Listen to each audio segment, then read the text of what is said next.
Kioto y el Acuerdo de París. También vamos a hablar de la destrucción de la capa de ozono y la contaminación del aire.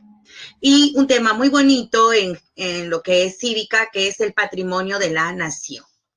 Muy bien, vamos a avanzar porque también está un poco denso con esto de los patrimonios y quiero pasarles un pequeño videíto. Bien, vamos a iniciar entonces esta clase primero repasando así rápido, veloz, la composición y estructura de nuestra atmósfera. Bien, todos sabemos que la atmósfera, pues obviamente es una capa de gases y aerosoles, ¿no? Y que por su composición y estructura permite la vida en el planeta. Nuestra atmósfera básicamente es una atmósfera nitrogenada, ya que el 78% es nitrógeno y un 20% es oxígeno. El tercer gas con mayor presencia, de repente todos sabemos que nitrógeno es oxígeno, pero el tercer gas es este de aquí, que es el argón, con 0,93%. Eso nos queda, ¿cuánto? Eso hace que solamente nos quede, ¿no?, un 0,07%, ¿no? Aparte del argón, ¿sí? Entonces, este 0,7% lo representan todos los demás gases que voy a mencionar, o sea, casi nada, ¿no? Pero ese casi nada, ellos tenemos en cantidades fijas, además del nitrógeno, oxígeno y argón, el neón, el helio, el criptón, el hidrógeno, el óxido nitroso y el xenón. Pero además tenemos los llamados gases variables, ¿no? Estos gases variables, el que existe en mayores cantidades es el dióxido de carbono, como observan la cifra, ¿no? ¿Seguido de quién? Seguido del vapor de agua con 0,001%. De ahí ya vienen, ¿no?, los gases antrópicos, de origen antrópico, como el metano, ¿no? Y también lo liberan, ¿no?, la descomposición de la materia orgánica, ¿no?, el metano, el monóxido de carbono, el ozono, el amoníaco, el dióxido de azufre. En referencia, ojo, a todos estos gases, la mayoría de ellos se encuentra ¿en dónde? Por eso digo, por su composición y estructura, porque la mayoría de los gases se localiza aquí, ¿no?, en esta zona de la baja atmósfera llamada troposfera. ¿Por efecto de quién? Por efecto que son atraídos ¿por quién? Por la gravedad terrestre, ¿no? Al ser atraídos por la gravedad terrestre, estos gases descienden y se localizan principalmente aquí en la troposfera, ¿no? Entre los gases más importantes se encuentra el nitrógeno, definitivamente, que es el componente esencial de los aminoácidos y de los ácidos nucleicos, como también es necesario para el crecimiento de las plantas.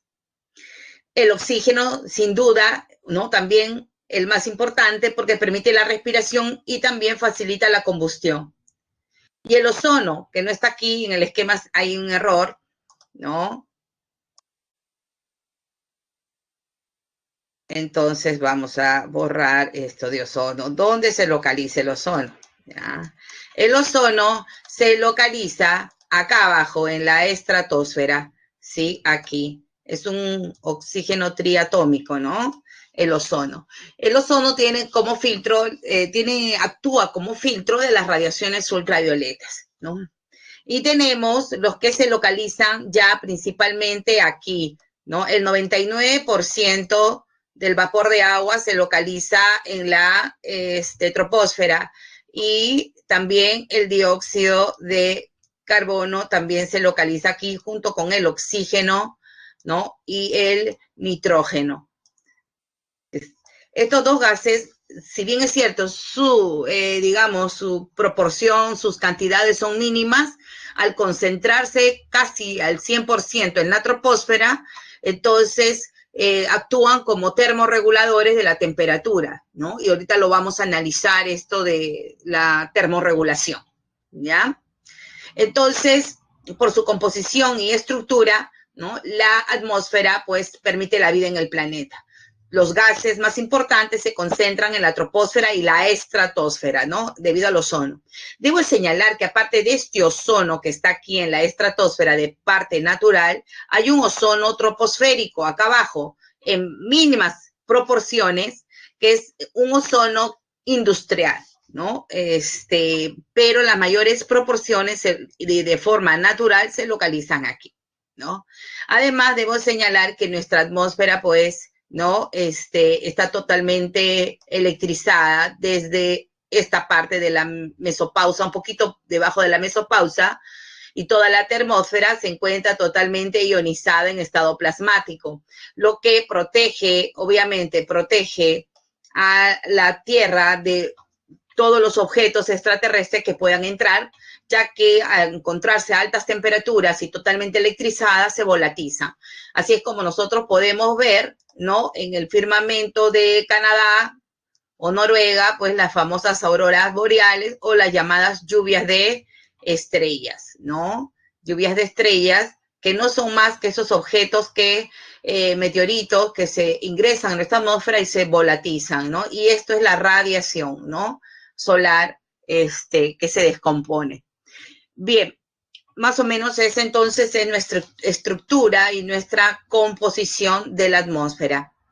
La atmósfera cumple una función principal, que es la de termorregulación. Esta termorregulación que vamos a analizar es la que permite la vida en el planeta, ¿no? Y aparte de la respiración. ¿Por qué? Porque la temperatura promedio de la Tierra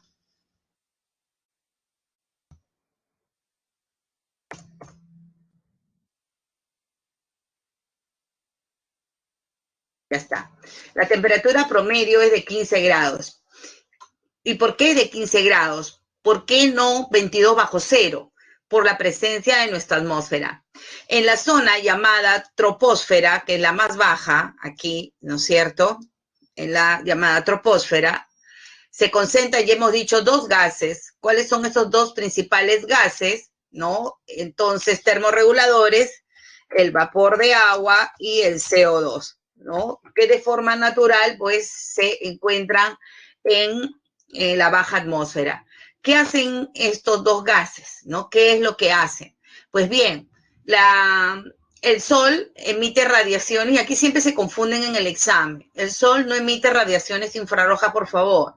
El Sol emite radiaciones azules, por eso el firmamento se ve azul, ¿no? Cuando se dispersan, son dispersadas a lo largo de toda la troposfera, ¿no? Y celeste de día.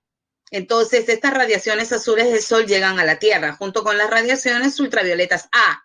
Las radiaciones ultravioletas B, obviamente, son filtradas por la capa de ozono. Estas radiaciones que llegan del Sol son radiaciones de frecuencia larga. Al llegar a la Tierra, ¿sí? La Tierra absorbe toda esta energía, es absorbida y luego convertida en esta energía roja, que es energía calórica. O sea, es la Tierra la que emite radiaciones infrarrojas, no el Sol, por favor, ¿correcto? Al calentarse, la Tierra automáticamente está devolviendo, ¿sí? Está devolviendo estas radiaciones, ¿ya? Al espacio. Pero al encontrarse con el vapor de agua, ¿no? Al vapor de agua, aquí las nubes, ¿no es cierto? Y el CO2, estos se encargan de ¿qué? De absorberlas y luego dispersarlas, como ven, en diferentes direcciones a lo largo de la baja atmósfera o troposfera, ¿sí? Provocando lo que se conoce como un efecto invernadero natural, ¿no? Y eso hace que la temperatura pues sea de 15 grados. El clima terrestre depende de ese equilibrio, del equilibrio entre la energía que llega, la energía que sale y la energía que es dispersada por estos dos gases, ¿no? A eso se le conoce como efecto invernadero natural, ¿sí? Natural. Esto es lo normal, ¿correcto?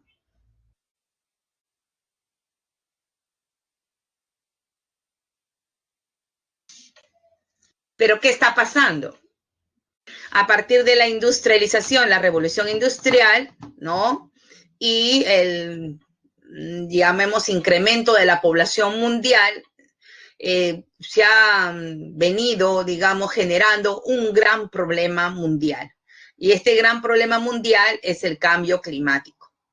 Pero Cambio climático, más o menos se habla a partir de la década del 90, pero en la década del 80 solo se hablaba de calentamiento global, porque fue la primera manifestación, ¿no? El primer problema que surge es el calentamiento global, y se dieron cuenta que la temperatura promedio de la Tierra se había elevado ligeramente. Entonces los científicos comenzaron a buscar la causa, ¿no? Las causas de este calentamiento global.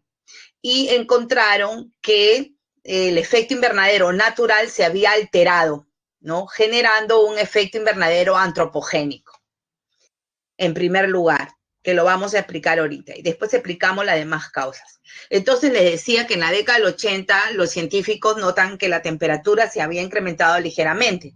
Al buscar las causas, encontraron una primera causa, que es el efecto invernadero antrópico.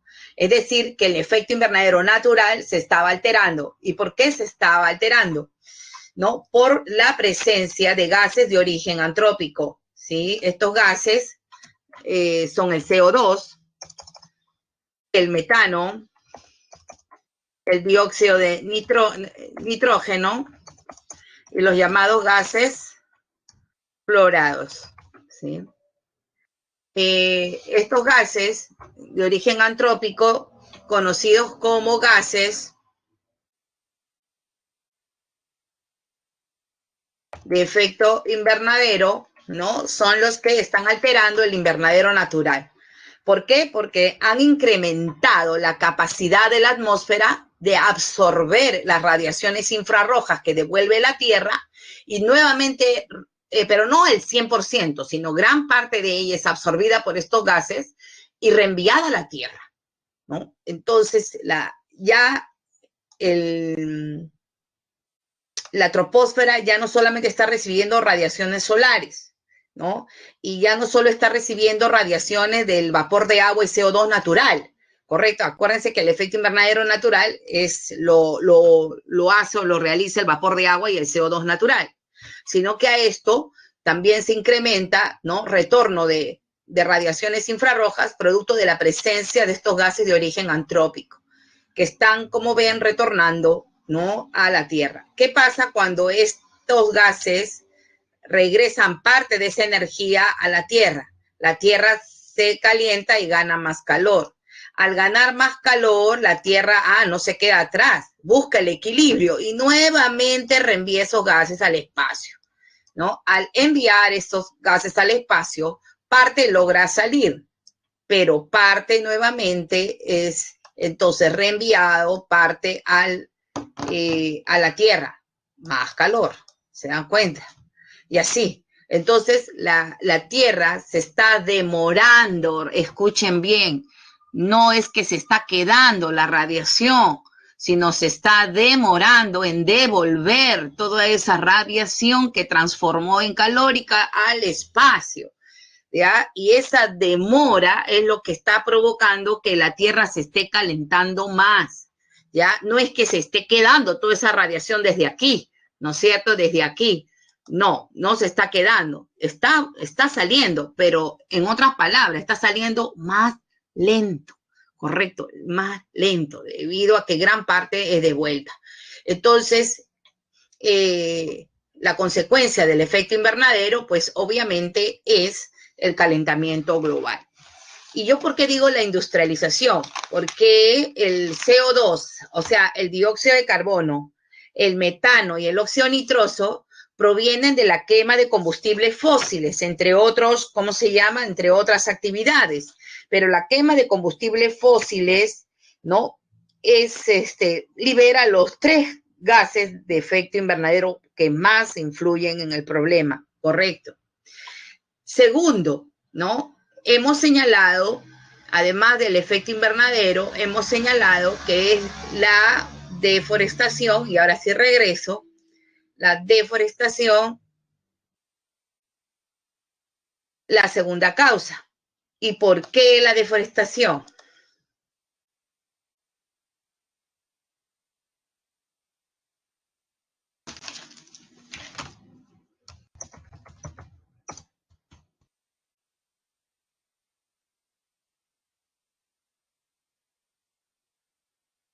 Miren, La quema libera CO2, CH4 y NO2, ¿sí? La quema de biomasa. Lamentablemente, qué bueno fuera que solo talaran, ¿no? Una forma muy agresiva de reducir las hectáreas de bosque para transformarlo por áreas agrícolas o áreas de hábitat es la quema, ¿no? Y entonces arrasa, ¿no? Zonas incendios focalizados, y al quemar nuestros árboles se libera pues grandes toneladas de CO2, metano y óxido nitroso.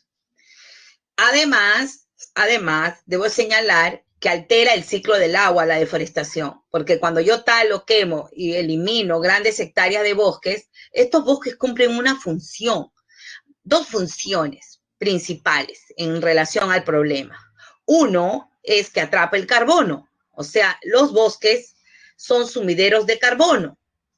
¿Qué es un sumidero? Un atrapa carbono natural. ¿Y cómo lo atrapa, chicos? ¿A través de qué proceso? Me imagino que todos saben a través de qué proceso sí atrapa el carbono. ¿Me pueden decir en el chat?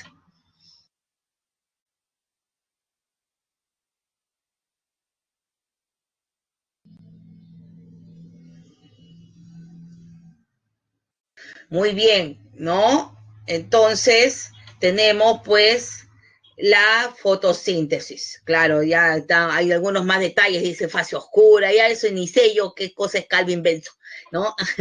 Entonces, de la fotosíntesis, ¿no es cierto? Bien, estos chicos son tromes, ¿no? Y entonces, miren, la quema libera lo que la planta se ha demorado, pues, imagínense, cientos de años en absorber, el hombre quema y en 15 minutos ya liberó todas esas toneladas de CO2. Pero además, ojo, los bosques generan, como el Amazonas, por ejemplo, yo voy a citar el del Amazonas, el bosque amazónico genera el 30% de sus propias lluvias. A ver, ¿cómo creen que genera el 30% de sus propias lluvias? ¿No? ¿Por qué? El bosque es capaz de generar su propia lluvia. ¿Alguien me puede decir o tienen alguna, no importa, alguna idea, ¿no? No es necesario que sepan, ¿no? Sino, a ver, la lógica, ¿qué te dice? ¿Por qué los bosques generan sus propias lluvias? ¿No?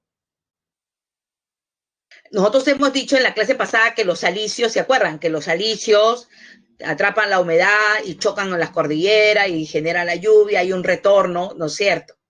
Pero los bosques atrapan parte de esa humedad que comienza, o sea, ese vapor de agua que asciende de los mares, océanos, pero también de los ríos amazónicos, en este caso, parte de esa humedad es retenida por las plantas, atrapada, porque en la noche baja y se condensa, ¿correcto? Y yo les decía, ¿se acuerdan la clase pasada de las lluvias ocultas en Machu Picchu? ¿No? Entonces, la ceja de selva y toda la selva alta y selva baja atrapa esa humedad y genera sus propias lluvias, aparte de las lluvias que trae los alisios. Entonces, el ciclo del agua se está alterando y al perderse gran parte de ese vapor de agua, lo correcto, debido a la ausencia de árboles, entonces se incrementan las sequías, ¿no? Y hay menos pluviosidad, alterándose pues el ciclo del agua. Y eso puede provocar presencia de, a ver, si no está húmedo el bosque, ¿qué ocurre? En Pucallpa ayer anteanoche, no sé si han visto las noticias, ¿no? ¿Qué ha pasado en Pucallpa? Agosto, el mes más seco para la Amazonía es terrible, para Brasil, Bolivia, porque agosto es el mes de qué. ¿Quién está atento a las noticias? ¿El mes de qué? ¿Qué ocurre el año pasado? En Australia también ocurrieron, ¿no es cierto? Debido a la ausencia de lluvias, incendios forestales, exacto, porque se seca, ¿me entienden? Se seca, entonces no hay precipitación, entonces lamentablemente ocurren los llamados incendios forestales y antanoche ocurrió uno en Pucallpa, ¿no? Incluso cerca a la población, imagínense, cerca a los centros poblados. Entonces la deforestación por esa razón se convierte en una de las causas, ¿entendieron? Y tenemos la tercera causa, que es la alteración de la circulación atmosférica y oceánica. En otras palabras, más clarito, la alteración de los vientos y corrientes marinas. ¿sí? Entonces, nuestro ciclo de vientos, cuando hablábamos de fenómeno del Niño, ¿se acuerda? Los alisios desaparecen, el anticiclón pierde fuerza, y al perder, es toda una cadena, porque el anticiclón pierde fuerza, los alisios pierden fuerza. ¿Quién impulsa la corriente peruana? El anticiclón. Entonces tampoco hay corriente. Y aparecen vientos que vienen de Australia, ¿no? Y corrientes cálidas hacia Perú, las llamadas ondas Kelvin. Todo se altera y se produce el fenómeno del Niño, el cual además es cíclico, pero ese ciclo se ha alterado porque ahora puede ocurrir un fenómeno del Niño cada 3 años. ¿Se dan cuenta? Y hay huracanes, hay tifones, ¿no? Hay lluvias torrenciales. Hace 20 días en China estaban nadando en agua, en Nueva York también, partes de Nueva York y la India, ¿no? Debido a las fuertes lluvias torrenciales que habían incrementado el caudal de los ríos, ¿no? Entonces, y como repito, un gran huracán, ¿no? Agosto, septiembre, agosto ya es digamos, se comienzan a manifestar los huracanes en el Caribe, por ejemplo, ¿no? Y tifones en Japón, ¿no? Ya ha habido uno en Japón, por ejemplo. Entonces, estas son las 3 causas, ¿no? Las 3 causas del cambio climático, ¿no? El cambio climático es la alteración del clima mundial ocasionado por el calentamiento global, ¿no? Y se señala como las 3 causas estructurales: el efecto invernadero, entonces, ¿no? Antropogénico, la deforestación y la alteración de la circulación atmosférica y oceánica, o sea, de los vientos y corrientes marinas. ¿Alguna pregunta hasta acá?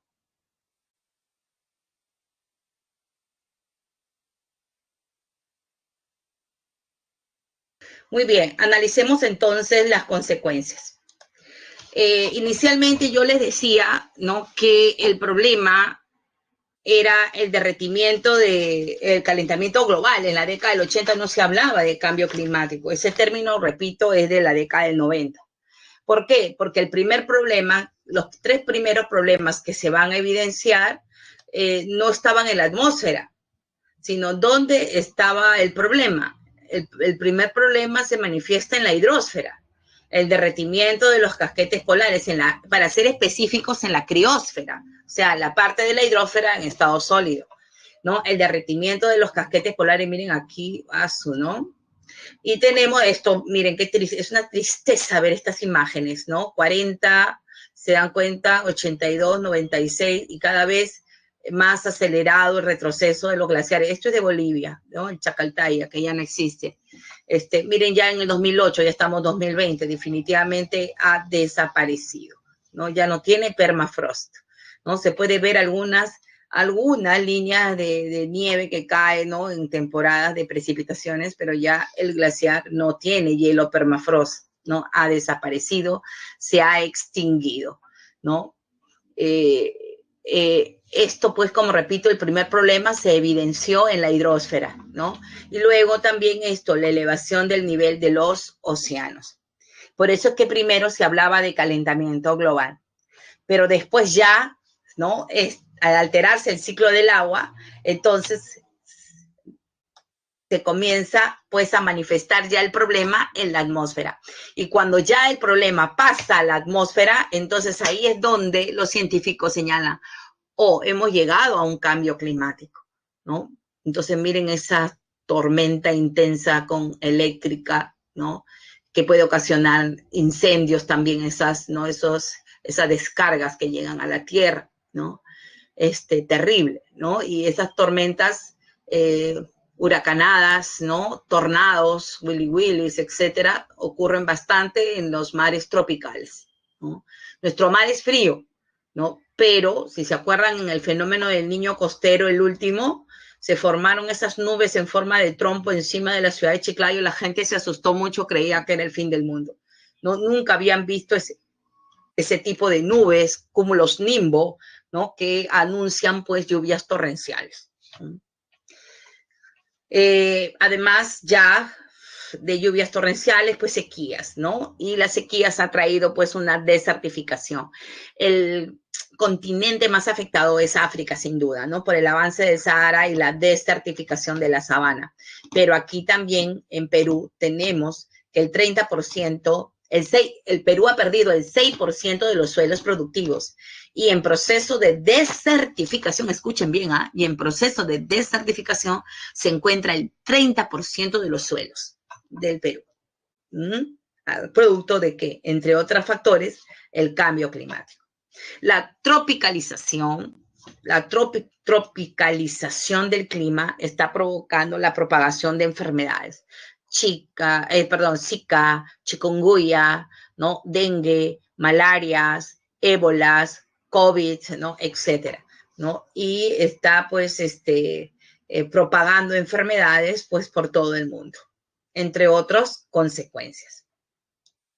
La Organización Mundial de la Salud señala que el Perú es el tercer país más afectado con el cambio climático, ¿sabía? De acuerdo dependiendo de los estudios, ¿no? Algunos señalan 40%, otros dicen no, 22%. Lo cierto es que, ¿no? La superficie de los glaciares, ¿no?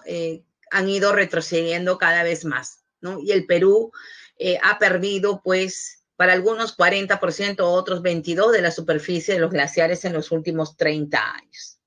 El INAYEM, que es el organismo que estudia los glaciares, investiga, señala que entre el 2020, que estamos hoy, ojo, y entre el 2030, los glaciares por debajo de los 5.000 metros sobre el nivel del mar habrán desaparecido totalmente.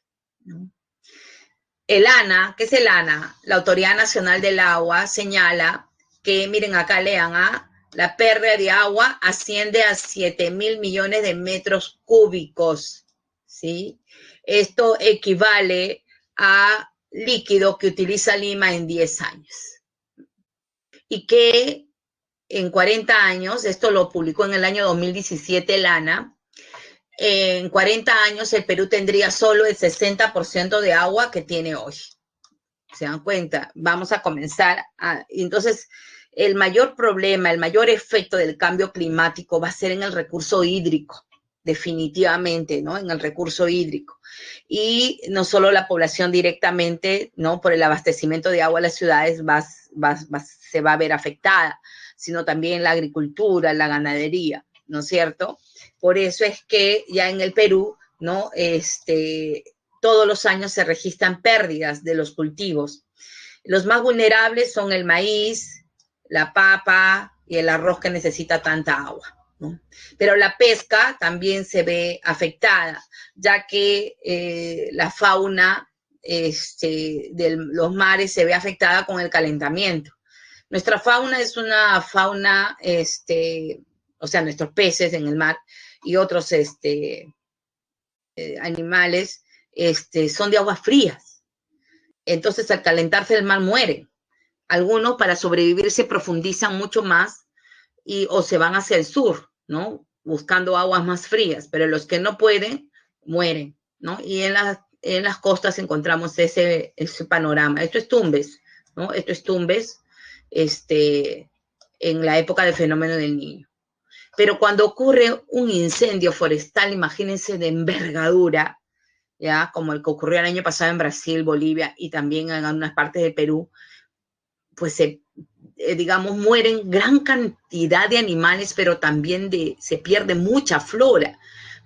Todos los años se extinguen, dice, animales y plantas que ni siquiera el hombre ha podido conocer y estudiar, ¿no? Debido a los grandes incendios forestales, ¿no? Ya algunas poblaciones de algunos animales prácticamente están en peligro de extinción. El Perú tiene una lista, ¿no? Una lista de animales en peligro de extinción, lo vamos a ver en áreas naturales protegidas, biodiversidad. Bueno, y también tenemos, sin duda, y ya lo hemos visto en la clase pasada, el incremento de los desastres de origen climático, huaicos, ¿no? Avalanchas, deslizamientos, heladas, nevadas, friajes, ¿no? Inundaciones, que ocurren tanto en el flanco occidental como en el flanco oriental. Y en los últimos años, la enfermedad que ha causado, bueno, aparte del COVID, la que causa todos los años muertes, ¿no? Y miles de enfermos es el dengue, ¿no? el dengue era una enfermedad de la selva nada más. Pero hoy, imagínense, en el año 2019 ustedes ven el mapa del dengue de las 25 regiones, 21 registraron dengue. Imagínense, ¿no? 21 regiones registraron casos de dengue, ¿no? Ya el dengue se ha venido hasta para la costa, ¿no? Debido a la tropicalización, pues, del clima. La sensación de frío ha disminuido. De repente ustedes sienten frío, pero yo no. Y ustedes dirán, ¿por qué no, profesora? ¿Por qué? Porque yo cuando tenía la edad de ustedes estaba acostumbrada a temperaturas más bajas. Usábamos abrigos, chalinas, gorros, botas, ¿no? Yo me acuerdo mucho de la Feria del Hogar, ¿no? Para fiestas patrias, ¿no? Y venían los cantantes, pero hacía un frío igualito, con el frío nos íbamos, pero nos íbamos bien abrigadas. Y en estas fechas de agosto, ¿no? De la primera quincena de agosto era la época más fría, ¿sí? Pero nada, ¿no? Sales, al menos en mi distrito, todos los días sale sol en las tardes, ¿no? A partir de la 1. Entonces, eso es un indicativo que la temperatura ligeramente ha subido en promedio en Lima, ¿sí? Y en general en todo el territorio nacional. Muy bien, ¿alguna pregunta hasta aquí?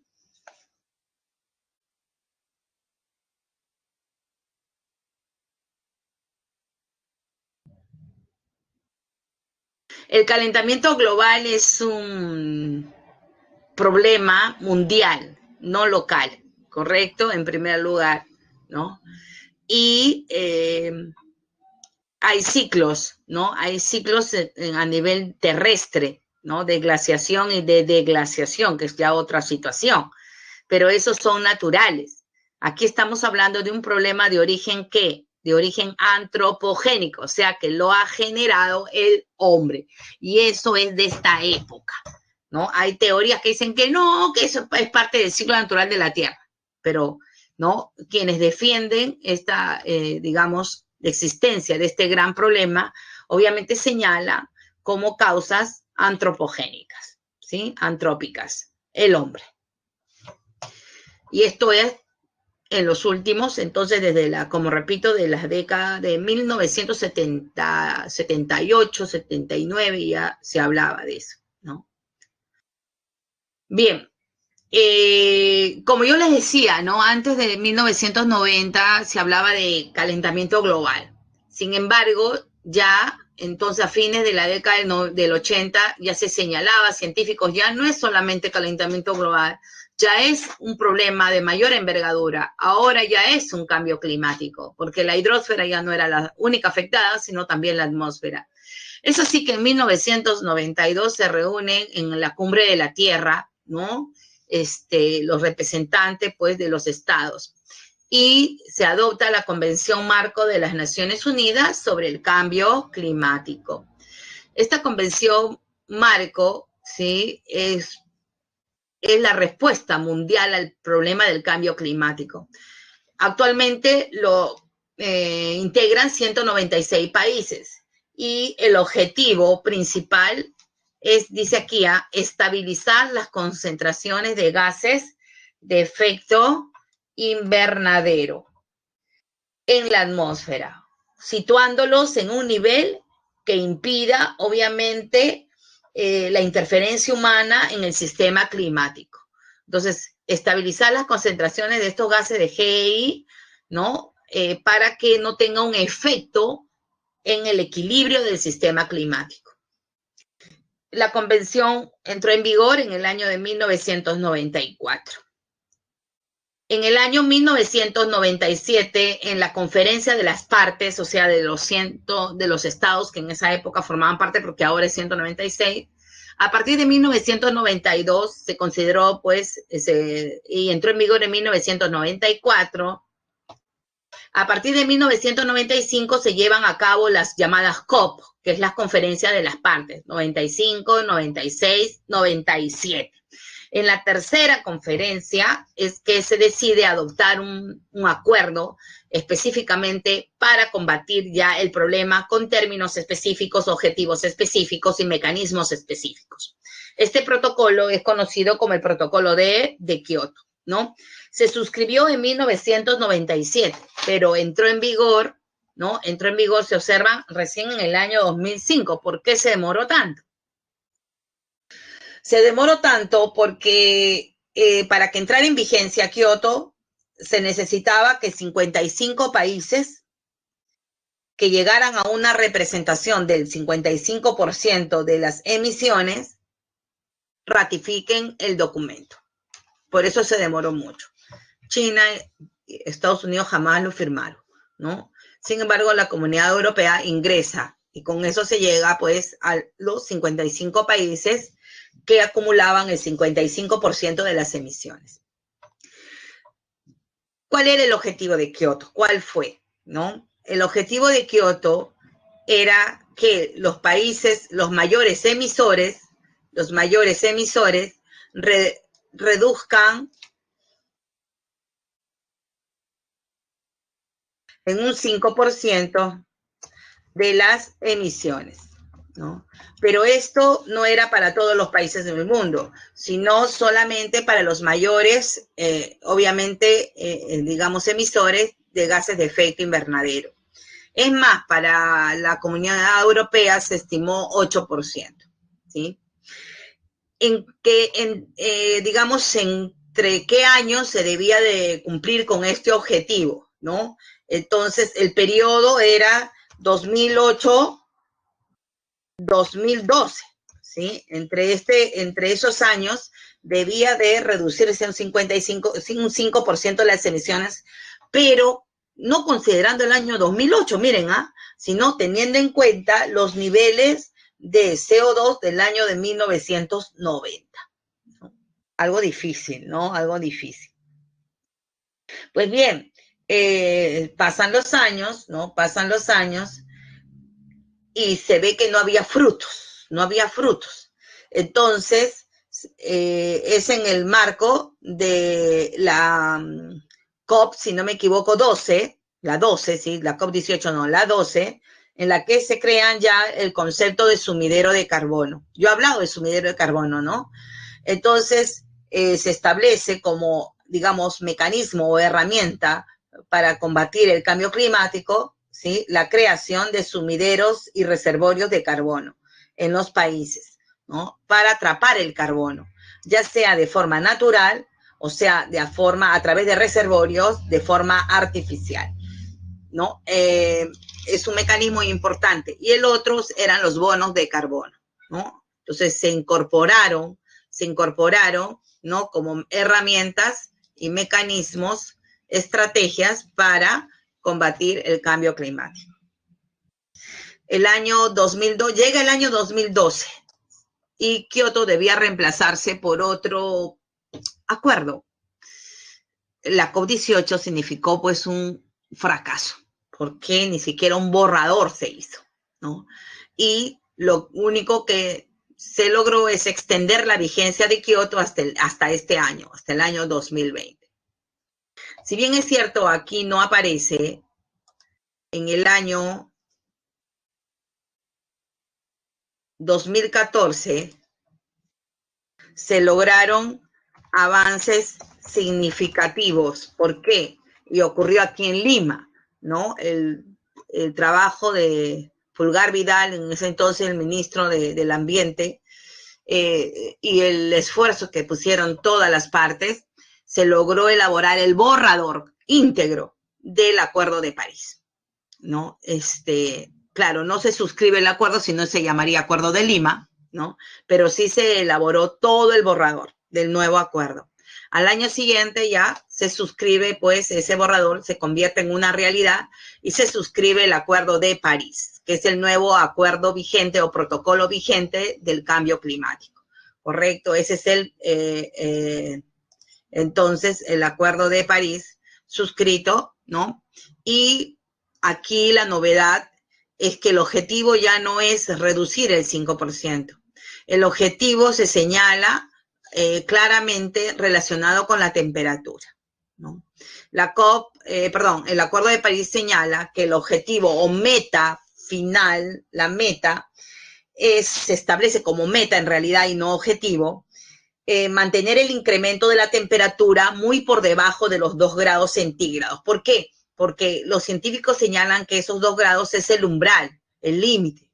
Si la temperatura llega a 2 grados, toda la troposfera se va a desestabilizar y la alteración de los circuitos hídricos atmosféricos será mucho peor, ¿no? Imagínense, pues, huracanes en Lima, ¿no? Por la tropicalización de nuestro mar, ¿sí? Cambiaría todo el clima de Lima, ¿no?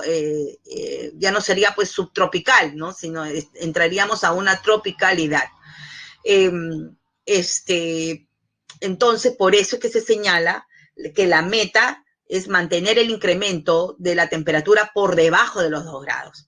Pero además París se traza también otro objetivo, digamos, más exigente. ¿Y cuál es ese más exigente? Realizar los esfuerzos para evitar que la temperatura se incremente, ¿cuánto? 1,5. ¿Sí? Esto. ¿Ya? Acá no está los 20, los 2 grados, pero entonces prácticamente son dos objetivos, ¿no?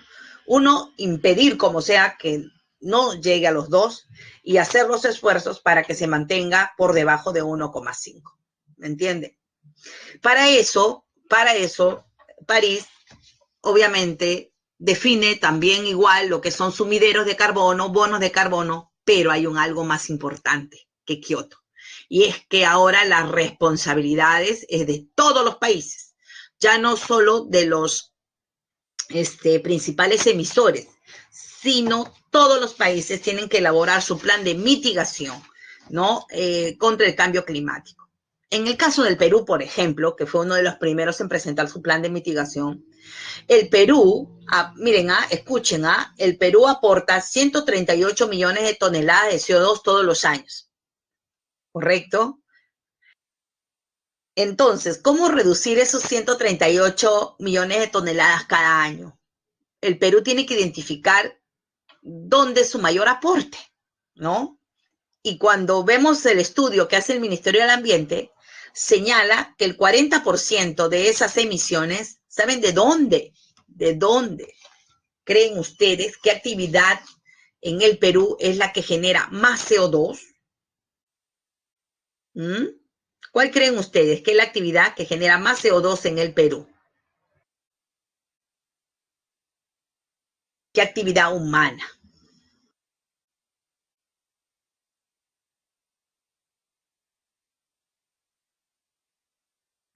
La agricultura, la minería, la minería. A ver, ¿qué más?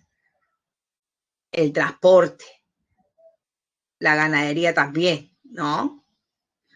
El sector energético, la energía eléctrica también, ¿no? Todo el sector energético, ¿no? Todo lo que es el sector energético, parque automotor, electricidad, ahora que estamos usando laptop, ¿no?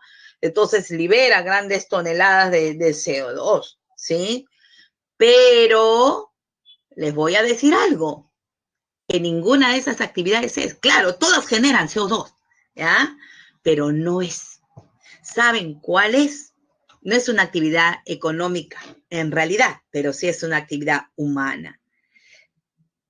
¿Cuál es? La tala, roza y quema de los bosques, la deforestación. El Perú aporta en CO2 el 40% del CO2 que emite el Perú, miren, el 40% del CO2 que emite el Perú proviene de la deforestación. ¿Sí o no es un problema? Y no solamente es un problema por la pérdida de biodiversidad, extinción de especies, sino porque es la deforestación la que aporta más toneladas de CO2 a nivel del Perú. El 28% ya viene del sector energético que ustedes me han definido, ¿no? Como el parque automotor, la industria, el sistema eléctrico. El sector agropecuario aporta el 19,5%, ¿no? De toneladas, y los desechos, o sea, la basura, acuérdense, el 7,6%. Pero es la deforestación. Y seguro nadie por aquí nos imaginábamos que era la deforestación, ¿no? Por eso es que el plan de mitigación está relacionado con eso, ¿no? Ya vamos a hablar de la deforestación en otras clases, ¿no? Muy bien. Con eso hemos terminado ya lo que es cambio climático y vamos a pasar ahora a la destrucción de la capa de ozono. La capa de ozono, yo les decía, se localiza aquí en la estratosfera. El ozono es un oxígeno triatómico que actúa como filtro de las radiaciones ultravioletas B. Sin embargo, en los últimos años, ¿no? Está dejando pasar algunas, digamos, partículas de radiaciones ultravioletas B. ¿Por qué? Porque nuestra capa de ozono está siendo afectada, ¿no? Por gases sintéticos generados en la industria química llamados CFC. Bueno, específicamente el cloro, ¿no? Sucede que estos CFC al ascender, porque todo gas tiende a ascender, ¿sí? Y llega acá, los CFC se encuentran con el ozono y se encuentran con las radiaciones ultravioletas y sufren una reacción, ¿correcto? Al sufrir una reacción, se descompone, la sociedad se rompe. Y entonces el cloro por su lado, el flúor por su lado, ¿no es cierto? Y el carbono por su lado. Al ser liberado este cloro, una de cloro, para que entiendan ustedes, destruye 100.000 de ozono. Pero además se queda ahí en la capa de ozono, ahí en la estratosfera, se queda aproximadamente entre 50 y 100 años, ¿no? Para seguir su ascenso, porque sigue su ascenso, pero antes de salir de la capa de ozono, el cloro se queda aquí entre 50 y 100 años, destruyendo como un Pac-Man que se come, ¿no? Se come un montón de ozono, ¿sí? Terrible, ¿no?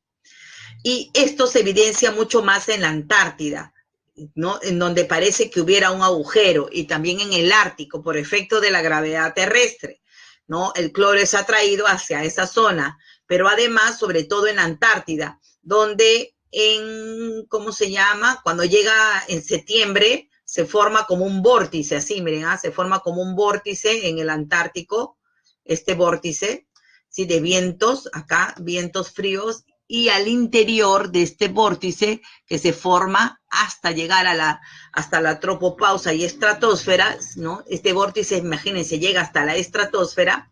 Ahora, ¿por qué? Deben de entender que nuestra atmósfera tiene menos espesor en los polos debido a la gravedad y se expande en la zona ecuatorial. Y entonces en las zonas polares tiene menos, digamos, altura, ¿no? Por eso es que rápidamente este vórtice alcanza la estratosfera.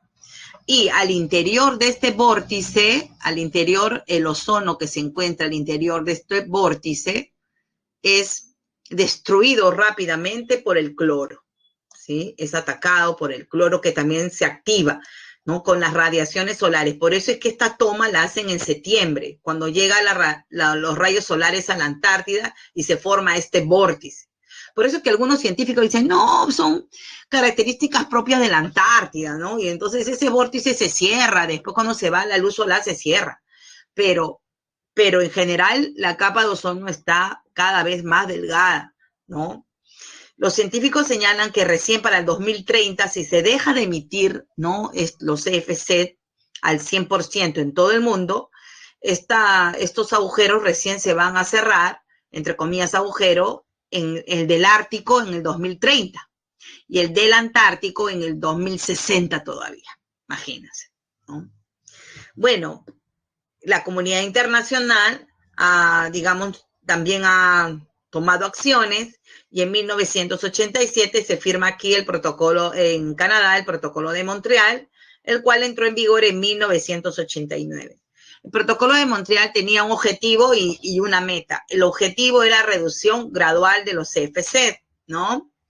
Y la meta era su eliminación para el 2010, final. ¿Pero qué ha pasado?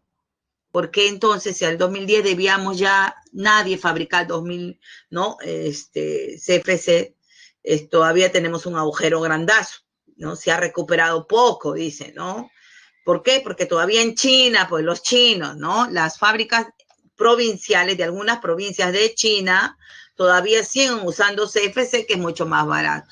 El gobierno chino, en la última reunión de las partes, Allí también se tocó el tema, se ha comprometido en tomar medidas más drásticas de fiscalización de estas fábricas. Pero mientras que los chinos sigan no usando CFC, entonces no se va a terminar de regenerar nuestra capa de ozono. ¿Cuáles son las consecuencias? Obviamente la amenaza para la vida, las enfermedades de cáncer a la piel y órganos blandos, cataratas, pero no solamente los seres humanos son afectados, también los animales, ¿no? Y también las plantas con la alteración del fitoplancton. Y además, obviamente, ¿no?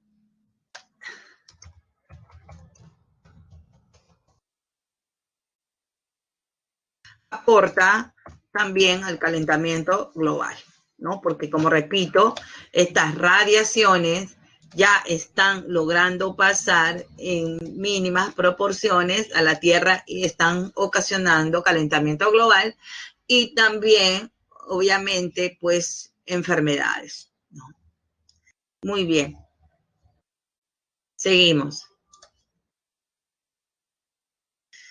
Otro gran problema mucho más cercano de todos los días. Los invito por un tour por Abancay a ver a las 12 del día, ¿no? Entonces, en fiestas navideñas, en tiempos normales, no tiempos de pandemia, ¿no? Yo recuerdo mucho una vez que me mandaron a reemplazar a un profesor a San Juan del Lurigancho. Bueno, me fui tempranito, no había mucho tráfico, ¿ya? Pero cuando regresé a las 12, regresé de San Juan del Lurigancho, tenía que pasar por todo Vice, Próceres, de ahí a Bancay. Ya cuando llegué a Próceres me sentía con mareos, ¿no? Ganas de arrojar, me dolía la cabeza. Me tuve que bajar del micro y terminé arrojando por los altos niveles de contaminación a esa hora.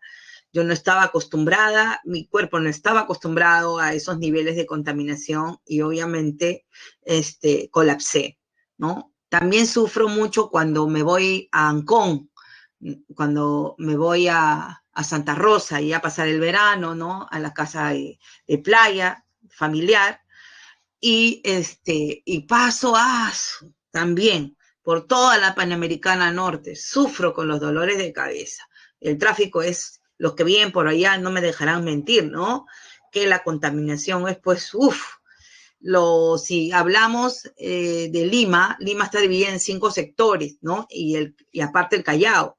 Entonces el cercado de Lima, el cono norte, ¿no? Y todo el Lima Este, o sea, la zona de San Juan del Lurigancho, son las zonas más contaminadas, ¿no? Ya Lima Sur es menos contaminada y Callao menos contaminado.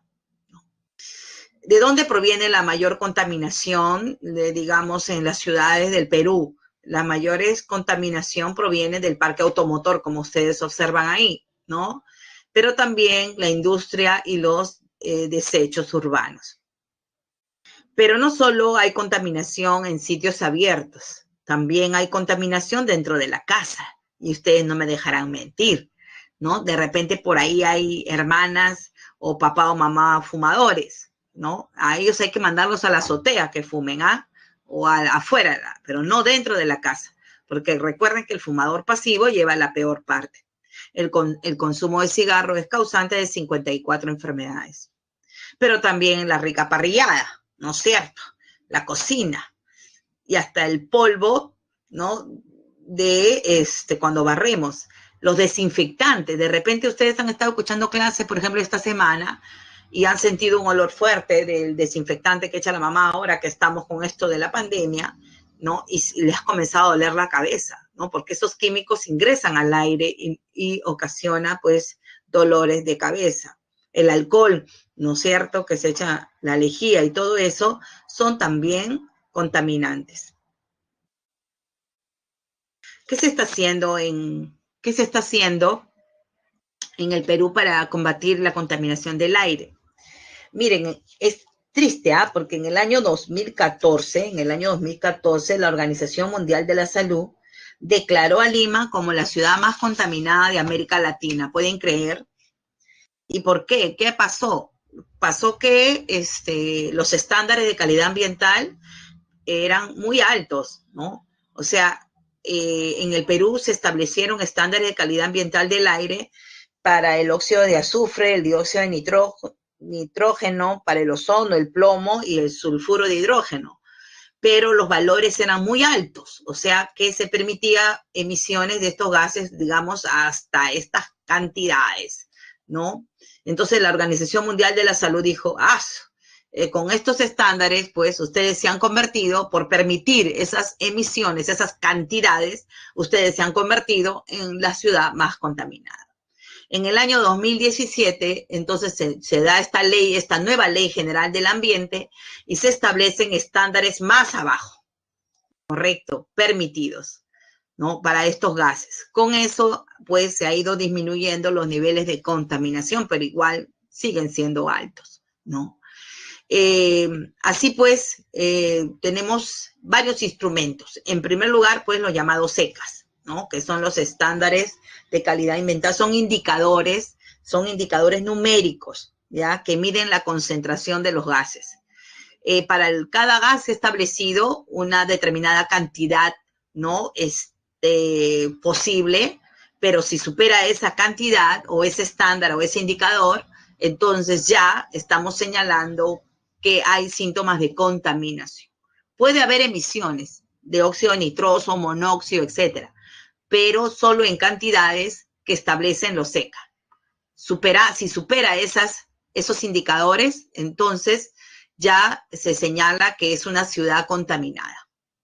Un estudio del año 2015 señala, ¿no?, que de las 25 capitales de las regiones, 19 superaban los estándares de calidad ambiental, imagínense, ¿ya? Toditas estaban contaminadas. Lima, obviamente, en primer lugar. Luego se ha creado, además de los estándares de calidad ambiental para el aire, también hay para el agua, por si acaso. También se ha establecido otro instrumento que es el límite máximo permisible. También es un estándar, es un indicador, ¿ya?, que mide la emisión de gases, ¿ya? Esto ya no es que mide la concentración, sino mide la emisión, ¿no? Entonces, y estos LMP se establecen para las actividades económicas, no para las ciudades como los SECA. Los SECA se establecen para las ciudades, centros poblados. En cambio, los límites máximos permisibles se establecen para las actividades económicas. De tal manera que la minería, por ejemplo, tiene su límite máximo permisible de emisión de gases. La industria cervecera tiene sus LMP. La industria textil tiene sus LMP. La industria de harina de pescado, aceite de pescado, tiene sus LMP. Todas tienen sus LMP, sus límites máximos permitidos de emisiones de gases. Se superan esos límites, inmediatamente la OEFA, que es el órgano de fiscalización ambiental, ¿no?, va a sancionar, correcto, a la empresa si es que supera esos límites máximos permitidos. Bien. ¿Qué entidades se encargan de monitorear, evaluar y fiscalizar, ¿no?, con relación a la calidad del aire? Tenemos a DIGESA y CENAMI, que realizan el monitoreo en las zonas de atención prioritaria, o sea, las llamadas ZAPs. Las ZAP son ciudades con mayores niveles de contaminación. Hay una lista, entonces, ya no solamente capitales, sino ciudades en general, creo que son 32, las ciudades que han sido declaradas como ZAP, zonas de atención prioritaria. En estas zonas el monitoreo es permanente de los niveles de contaminación. Además, tenemos a las direcciones regionales de salud, que evalúan la calidad del aire en sus respectivas cuencas atmosféricas, ¿no? Entonces, donde no han sido declaradas como ZAP, entonces lo realiza quien lo realiza DIRESA. Y tenemos la OEFA, que verifica el cumplimiento de los estándares de calidad ambiental y el LMP, ¿no? Sí, como órgano fiscalizador, la OEFA también controla y sanciona en materia ambiental. ¿Sí? Bien. También ese mismo estudio de 2015 señala que los principales contaminantes en el Perú son el monóxido de carbono, que proviene del parque automotor, el dióxido de azufre, que viene del parque automotor, el dióxido de nitrógeno, que proviene del parque automotor, principalmente,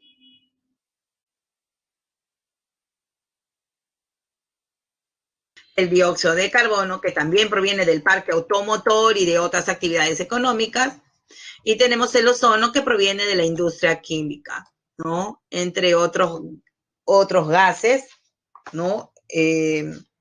Como digamos, el dióxido de azufre. Ah, no, si el dióxido de azufre sí está, ¿no?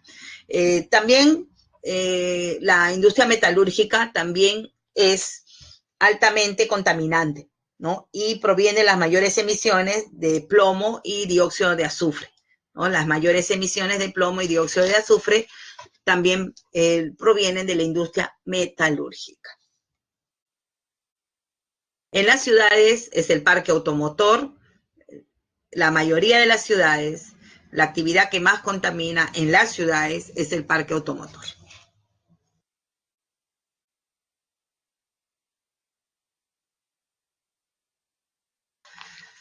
Muy bien, para terminar ya la clase de geografía, ¿quién es el ente rector para evaluar toda esta problemática de la contaminación del aire, pero también de la conservación y uso sostenible de los recursos naturales?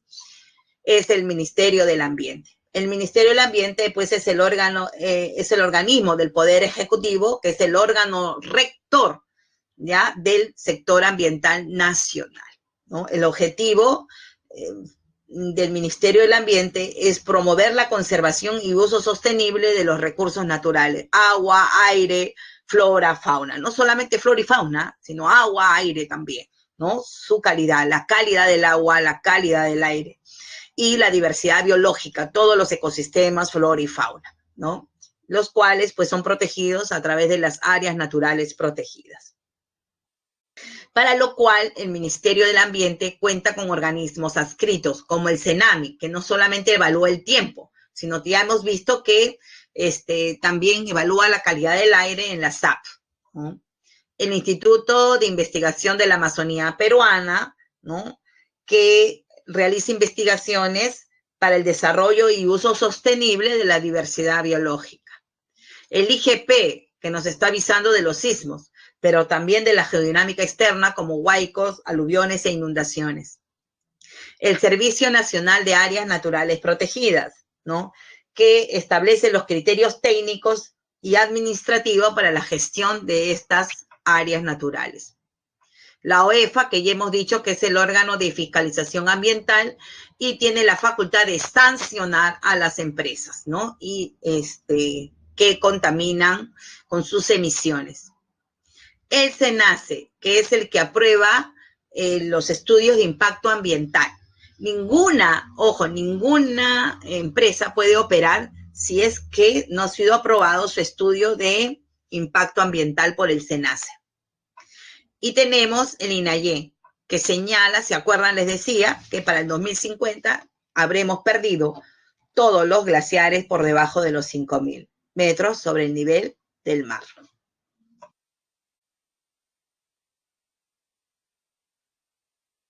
Bien, aquí tenemos, acá al revés, ¿no?, la basura y las ladrilleras, ¿no? Las ladrilleras es un gran problema, por ejemplo, allá en Moyobamba, ¿no? Ahí hay muchas ladrilleras que contaminan el medio ambiente, ¿no? Y en Chilca también tenemos acá las refinerías de Talara, las refinerías petroleras, ¿no? Y las refinerías de cobre, por ejemplo, en Hilo, ¿no?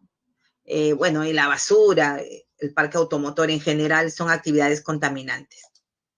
Ahora sí, habiendo terminado, vamos a desarrollar la primera pregunta. ¿Sí? Ahí está.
Muy bien, veo que la mayoría ha contestado, ¿no?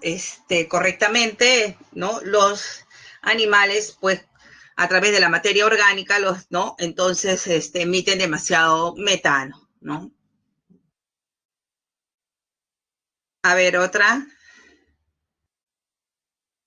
A ver, esta.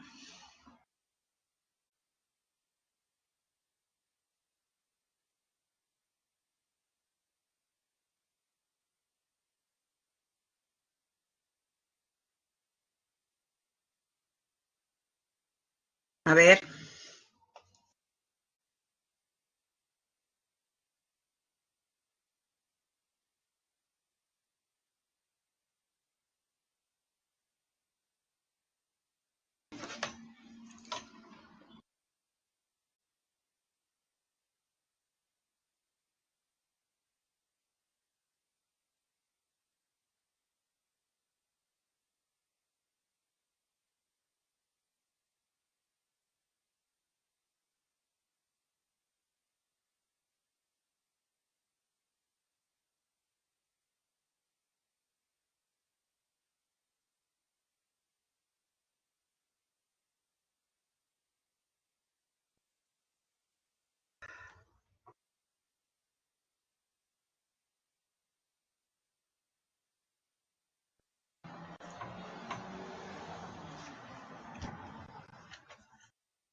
Los secas, la UEFA no sanciona a nadie porque no se cumplen los estándares, porque los estándares se miden, Natalia, a las ciudades.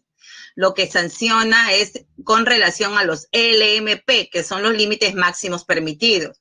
Ahí sí, si alguna empresa está emitiendo mayor cantidad de esos gases de los niveles permitidos, entonces ahí sí la UEFA pues sanciona.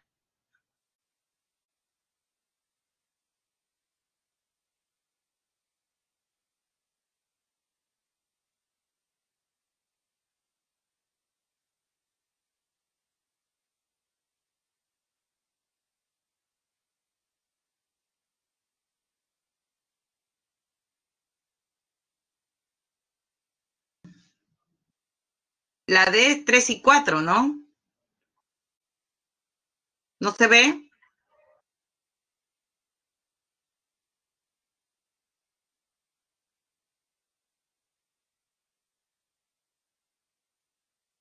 Bien, a ver, mostramos ya. La mayoría me ha contestado ya. A ver, veamos qué pasó. Vamos a analizarlo, creo, detenidamente. La otra estaba más fácil, ¿ah? La anterior estaba más fácil. A ver, ¿qué pasó aquí? Tenemos la alternativa D, que era 3 y 4, ¿no? 3 y 4 era la alternativa D. Ya, la mayoría contestó la D. C5, en todos hay respuesta. Veamos, vamos a leer. La atmósfera modifica la distribución del calor en la superficie de la Tierra. Solo, dice, solo. Sí modifica en la superficie, pero no solo, porque en toda la troposfera, correcto, que es toda esta zona de aquí, toda esta zona de acá, es la llamada troposfera. Esto es la superficie terrestre. Y es cierto, pero también en toda la troposfera se genera el efecto invernadero, ¿correcto? Entonces, al decir solo, ya la fregó, ¿no? Entonces será falso. ¿Me das cuenta? La energía del sol que llega a la superficie de la Tierra, esta radiación. Ah, aquí sí, los que han marcado la 2 como correcto. A ver, la 2, ahí sí, si estuvieran en el aula ya les hubiera disparado ya, ¿no? Porque lo primero que señalé, ¿qué señalé? ¿Quién emite la radiación infrarroja? ¿Ah? ¿Quién emite la radiación infrarroja? A ver, contesten.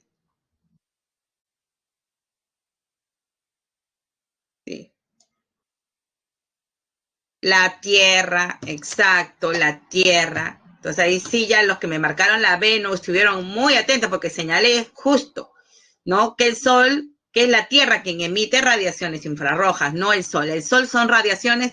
¿Qué color de radiaciones? ¿Qué radiaciones son las que he señalado yo? ¿Ah? Del Sol, azules, exacto. ¿Qué más? Ultravioletas, ¿me entiende? De frecuencia larga, ¿sí? Ya, entonces esta era recontra falsa. ¿Ah? Los GEI impiden que la energía se escape. A ver, ¿quién? La mayoría me marcó, uy, ay, ay. La mayoría me ha marcado la 3 como verdadera. ¿Yo qué dije? A ver, ¿qué dije? Los mismos que se han equivocado, recuerden qué dije. Que no impide, exacto. ¿Qué era lo que estaba pasando? Es más lento el proceso, se está demorando en devolver, dije, se está demorando, pero la Tierra siempre devuelve, ¿no es cierto? Y este proceso cada vez es más lento, se está demorando y por eso se está calentando. Pero no es que, ¿sí? Los gases de efecto invernadero impiden que se escape, ¿no? Y además dice acá que la energía solar, ¿no? Y la energía solar, ¿qué energía es la que impide, retiene? ¿La energía solar? ¿Qué energía es la que infrarroja? ¿Y esa infrarroja qué es?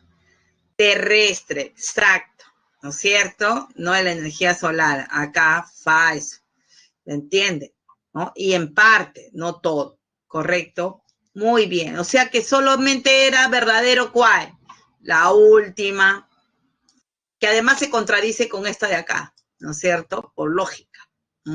Porque acá dice solo en la superficie, en cambio dice acá la parte más baja de la atmósfera, que es la troposfera y la superficie, ¿correcto? Esto es una pregunta recontra deco, ¿no? Entonces hay que leerla así, hay que practicar. Ya les he dicho ya, cómprense sus balotarios de preguntas que venden para que sigan practicando, ¿ya? Muy bien, vamos a entrar a educación cívica, así que las claves. 1B, 2C, 3D y 4C.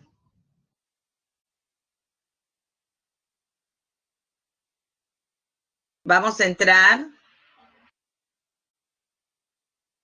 Energía calórica, pues. El cuerpo, nosotros no liberamos calor, chicos.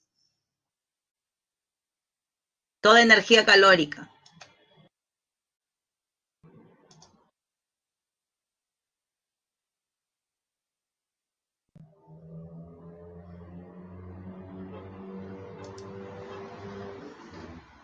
Muy bien, dejamos geografía y ahora pasamos a la valoración, conservación y defensa de nuestro patrimonio cultural y natural, ¿sí?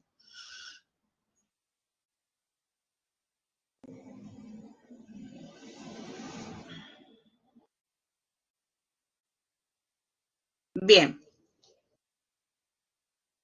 Nuestro patrimonio de la nación, según la Constitución, es patrimonio de la nación todo lo que nuestros padres y antepasados nos han dejado a través de la historia, pero también el territorio peruano con su flora y fauna. No me va a alcanzar. Vamos a borrar de nuevo.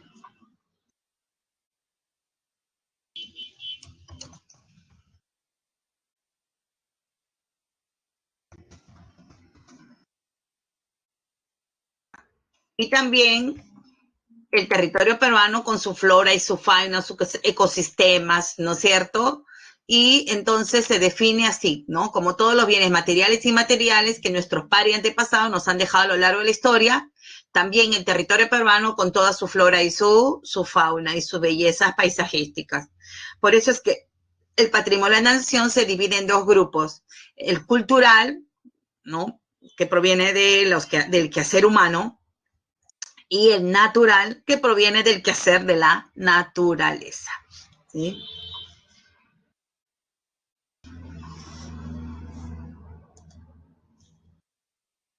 Hablemos en primer lugar del patrimonio cultural. El patrimonio cultural ha sido, digamos, regulado por ley, esta ley es la 28296. En esta ley se señala que el patrimonio cultural es toda manifestación del quehacer humano, material o inmaterial, que tiene un valor y significado paleontológico, arqueológico, histórico, social, por ejemplo, una costumbre, ¿no? Una fiesta, ¿no? Entonces, costumbrista, antropológico, tradicional, religioso, las tradiciones, ¿no? Usos, costumbres y tradiciones, religioso, una fiesta religiosa como la del Señor de los Milagros, ¿no? La peregrinación a la Cruz de Chalpón, por ejemplo, etnológico, étnico, nuestras comunidades nativas, ¿no? Científico, tecnológico o intelectual. Pero además señala que sea expresamente declarado como tal, es decir, cuando dice expresamente declarado como tal, quiere decir que el Ministerio de Cultura le emite una resolución, correcto, ministerial, declarándolo como patrimonio la fiesta de Santa Rosa de Lima, correcto, y entonces emite una resolución ministerial, pero también sobre el cual exista la presunción legal de serlo. O sea, si el patrimonio cultural está constituido, por ejemplo, por todo aquel bien arqueológico, si, por ejemplo, están haciendo una excavación para colocar gas, instalar gas natural, correcto, y en esas excavaciones encuentran un yacimiento de cerámicas, correcto, prehispánicas, automáticamente se asume por presunción legal, porque la ley lo está definiendo así, que es patrimonio, y no me lo puedo quedar, pues, ¿no? La empresa, no, yo lo encontré, es mío, no, porque ya ha sido, la ley establece que todo resto arqueológico es patrimonio, sin necesidad de que emita pues una resolución ministerial. Eso es lo que se conoce como presunción legal, amparado por ley, ¿correcto?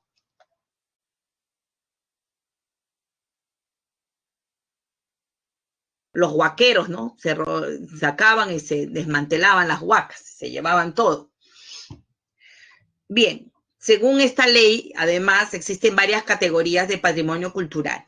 Tenemos el patrimonio material inmueble, que se refiere a los sitios arqueológicos como, bueno, ahí han puesto en el templo de la mano cruzada, pero yo puedo señalar Caral, Chan, Cahuachi, la Huaca del Sol y la Luna, ¿no? Ollantaytambo, Pisac, Machu Picchu, ¿me entiende?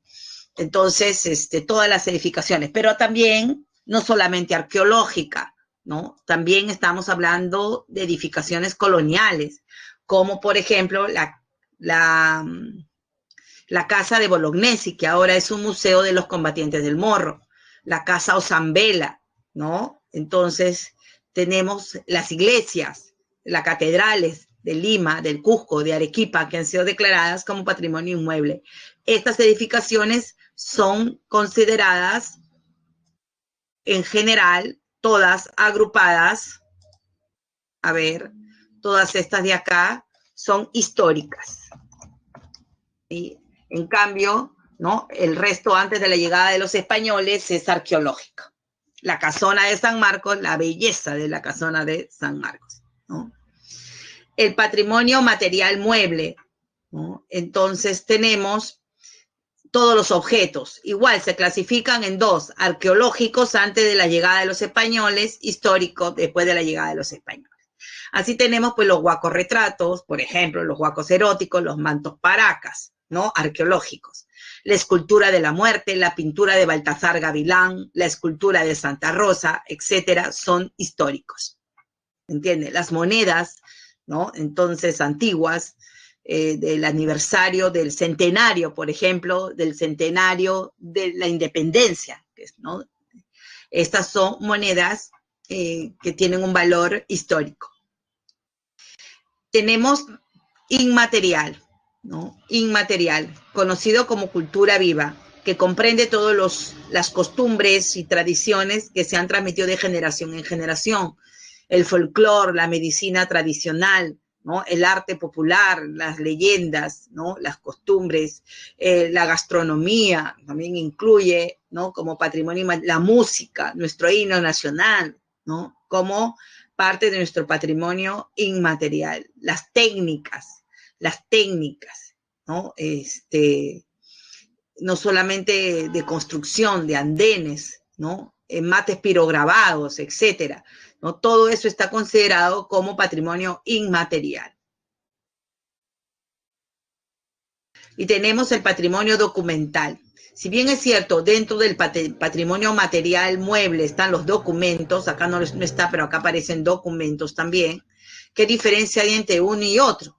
Pues se le define como patrimonio documental ya específico aquellos que se encuentran en el Archivo General de la Nación e instituciones similares como la Biblioteca Nacional, ¿no? Entonces, y bibliotecas específicamente, ¿no? Como la franciscana. Todos esos documentos han sido declarados como patrimonio documental.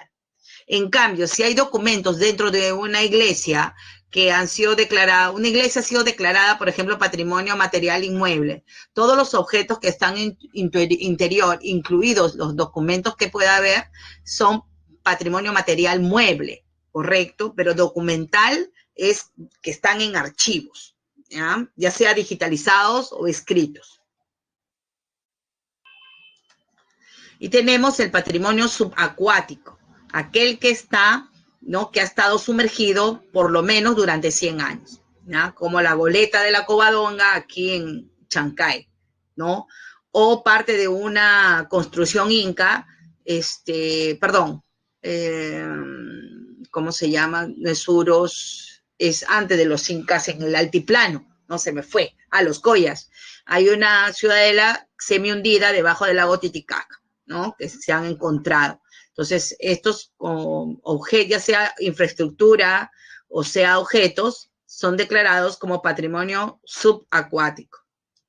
Y tenemos el patrimonio industrial, que se refiere a los bienes muebles e inmuebles. Es cierto que son materiales, pero en relación a la actividad industrial, ya sea adquiridos o producidos, ¿no? Ya sea mueble o inmueble. Inmueble, por ejemplo, nuestra central hidroeléctrica de Santiago Antúnez de Mayolo, la más antigua y más grande del Perú, declarado como patrimonio industrial del Perú. Muebles, como la primera máquina de rayos X, ¿no? Y tenemos también, por ejemplo, entre otros, el primer ascensor, que está en un edificio Roosevelt, o el primer tranvía que está en el Parque de las Leyendas. Esas son entonces las categorías que tenemos. ¿Quién es el encargado de custodiar, cuidar, ¿no? Y también regular todo lo concerniente a nuestro patrimonio cultural?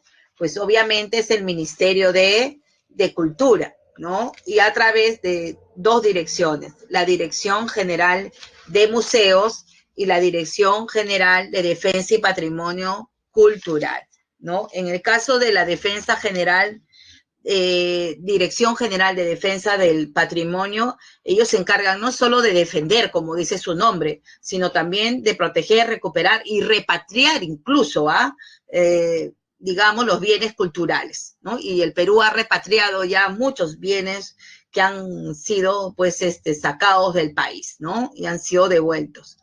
Y tenemos la Dirección General de Museos, ¿no? Que se encarga, obviamente, de la gestión de los museos, pero también de proteger y conservar y difundir, pues, los bienes muebles integrantes de nuestro patrimonio, ¿no?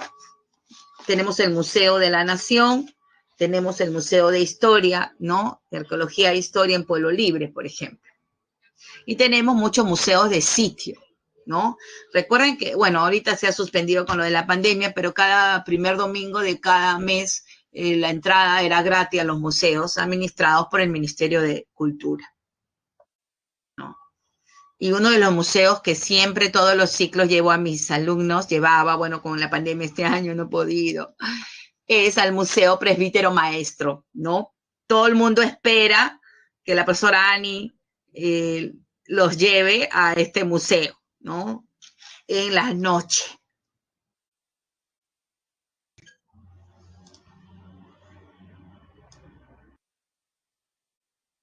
que bueno fuera que los pudiera llevar ahí a ver las tumbas de los presidentes, ¿no? De la República Aristocrática, las tumbas de los héroes de la guerra con Chile, ¿no? Y la visita nocturna es la más espectacular, pues, que hay, ¿no? Todo eso se ha suspendido, ¿no?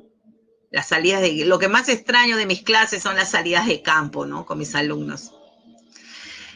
Las amenazas, ¿cuáles son las amenazas? Tenemos, pues, obviamente, las amenazas naturales. Por ejemplo, Chan Chan, una de las mayores amenazas de Chan Chan es la amenaza natural, debido a que está cerca al mar, ¿no? La humedad y como es de barro, ¿no? Se ha ido deteriorando, ¿no? La lluvia, la humedad, la erosión puede ir dañando, pues, nuestro patrimonio, ¿no? Las lluvias, por ejemplo, en Machu Picchu, ¿no? Además de, a pesar de muy bien de la ingeniería hidráulica que hicieron los incas, siempre tiene que estar en mantenimiento por las fuertes lluvias, ¿no? Pero lo peor que ha dañado a nuestro patrimonio, además de las amenazas naturales, en realidad son las amenazas humanas, ¿no? Muchas invasiones, ¿no? Asentamientos humanos en zonas donde había restos arquitectónicos, arqueológicos, ¿no? El otro es el huaqueo y el vandalismo, ¿no? El tráfico ilícito de documentos. En el Archivo General de la Nación se han perdido documentos, han robado, ¿no? Se han perdido un montón de documentos y que han sido negociados, ¿no? Por coleccionistas que compran, ¿no? Hubo un reportaje de documentos que se habían perdido desde la época colonial y republicana, ¿no? Monedas también se han perdido, ¿no? Del Banco Numismático, por la corrupción además, ¿no? La negligencia y corrupción de autoridades en general. La basura, la acumulación de basura, etcétera, el crecimiento urbano.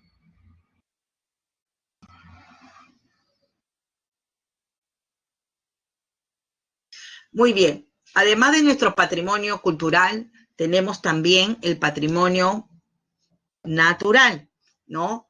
Y aquí ya no interviene el Ministerio de Cultura. Obviamente el ministerio que ha intervenido es el Ministerio del Ambiente. De acuerdo a los artículos 66 y 68 de la Constitución Política del Perú y el reglamento de la Ley de Áreas Naturales Protegidas 26834, estas constituyen patrimonio de la nación, ¿sí? Y además se señala que son de dominio público, por lo que la propiedad sobre ellas, en todo o en parte, no puede ser transferida a particulares, ¿no? Entonces hay un sistema nacional de áreas protegidas del Estado en donde todo lugar, todo espacio que haya sido declarado como área natural protegida dentro del SINAMPE no puede ser transferido a particulares, ¿sí? Su condición natural además es mantenida a perpetuidad. En estas áreas naturales protegidas puede, permitirse el uso regulado de las mismas y el aprovechamiento de los recursos ubicados en ellas. O, determinarse la restricción de los usos directos. O sea, puede restringirse, puede prohibirse el uso directo o puede regularse su uso. Eso ha hecho que nuestras áreas naturales protegidas se dividan en dos grupos, ¿ya? Unas que son las de uso indirecto y que tienen carácter de intangible, es decir, que no se puede aprovechar los recursos, no pueden explotarse los recursos, y las otras de uso directo, en la cual sí se permite el uso regulado y su aprovechamiento regulado, ¿no? Entonces se dividen en dos grupos, las intangibles y las tangibles. Las intangibles son las de uso indirecto. ¿Por qué dice uso indirecto? Por ejemplo, yo puedo visitar aquí, miren esta imagen del Parque Nacional de Baguaja-Sonene. Yo he ido a este parque, ¿no? He visitado con permisos, ¿no? También con un grupo de estudiantes. Hemos ingresado al GEAT, ¿no? Con fines de estudio, ¿no? Estudio del ecosistema. Entonces, está permitido con fines turísticos en algunas zonas y de estudios, ¿no? Del ecosistema. Por eso ese uso indirecto. Puedes entrar al MANU, ¿no? Entonces se pide la autorización para el ingreso al MANU. Y así otros parques. Pero nada más. No está permitido la explotación, correcto, de los recursos en la zona. Y tenemos los santuarios, como el de Wayai, en la cual, pues, visitan muchos turistas todo el año, ¿no? Entonces, es una actividad indirecta, ¿ya? En este santuario nacional se protege de manera intangible las formaciones naturales de bosques de piedras, pero también las comunidades de plantas y animales. Pero tenemos la reserva.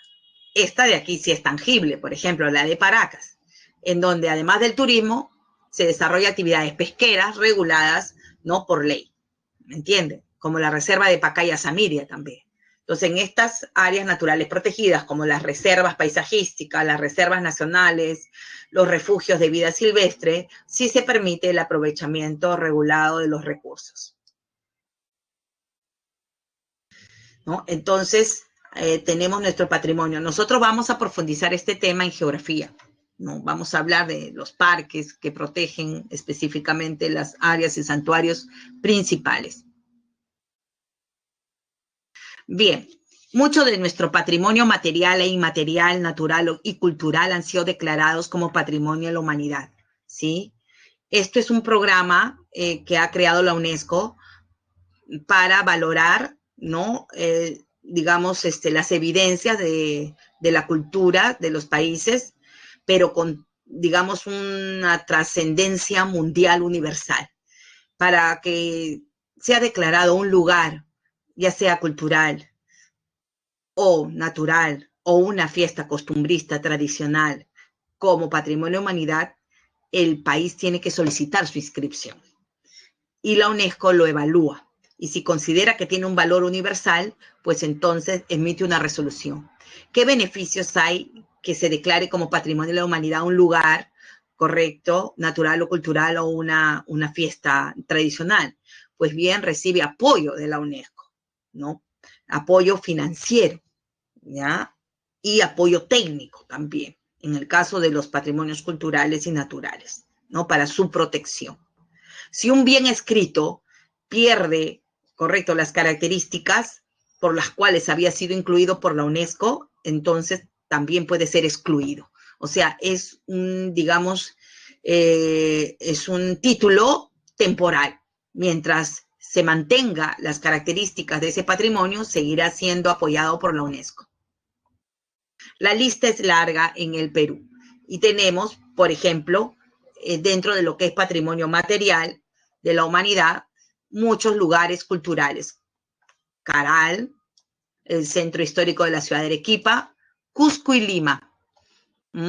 Chan, por ejemplo, Chavín, las líneas de Nazca y que he caminado. Caminé en alguna oportunidad desde la central hidroeléctrica hasta Machu Picchu, ¿no? Por el camino Inca. Muy angosto. Esto no es nada. Esto de aquí, hay otros que, más angosto, ¿no? Puro precipicio, ¿no? Entonces, pero ahí está, pues, ¿no? La aventura, ¿no? De caminar como los chasques en el Capac Ñan. Y tenemos los que han sido declarados patrimonio material de la humanidad naturales, que son dos, el Manu y el Parque Nacional de Huascarán.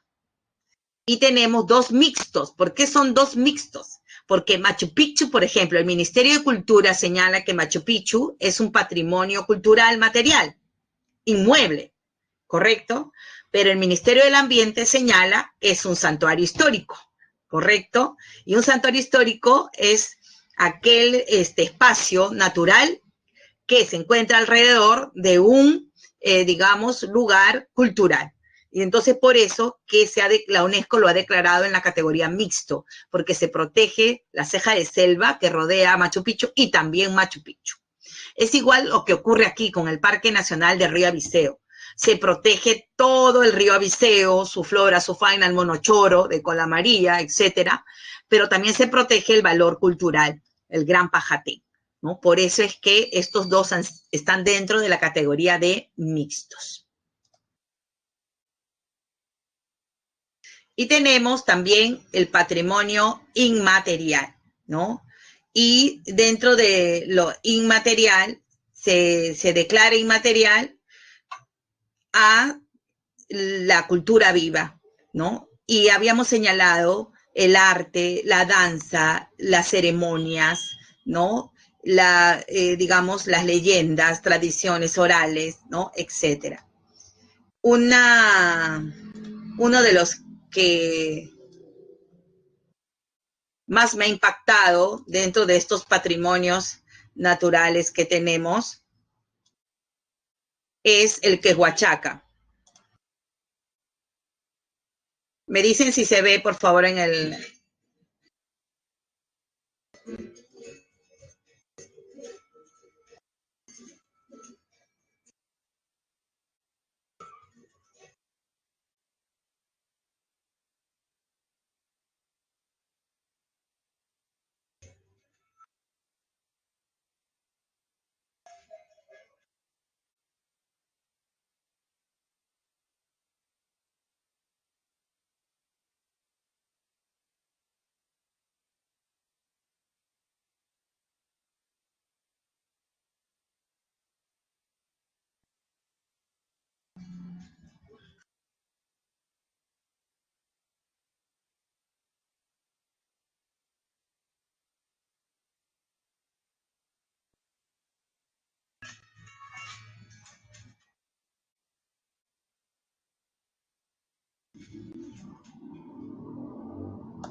¿Qué tal? ¿Mm?